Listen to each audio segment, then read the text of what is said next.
ये तो सभी जानते हैं कि भारत का संविधान भारतीयों को कई मौलिक अधिकार देता है, लेकिन ये भी सच है कि कांग्रेस ने समय समय पर इसी संविधान की हत्या का भी प्रयास किया है, लोगों से उनके अधिकारों को छीनने का प्रयास किया है।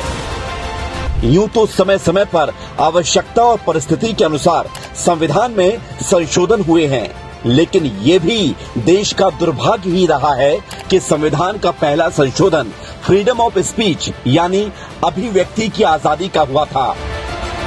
देश के प्रथम प्रधानमंत्री पंडित नेहरू ने संविधान की आत्मा पर प्रहार करते हुए पहला संशोधन अभिव्यक्ति की आजादी पर कैंची चलाने का किया था। ये संविधान की आत्मा पर पहला प्रहार था।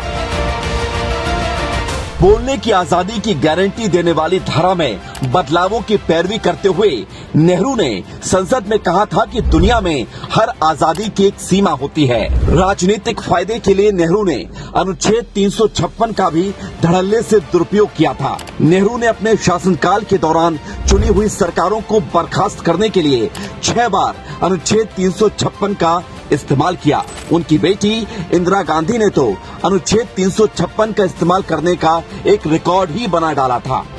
आपातकाल के उस अमानवीय दर्द को कोई नहीं भुला सकता है, जब तत्कालीन प्रधानमंत्री इंदिरा गांधी ने अपनी तानाशाही मानसिकता को दर्शाते हुए संविधान की हत्या ही कर डाली थी।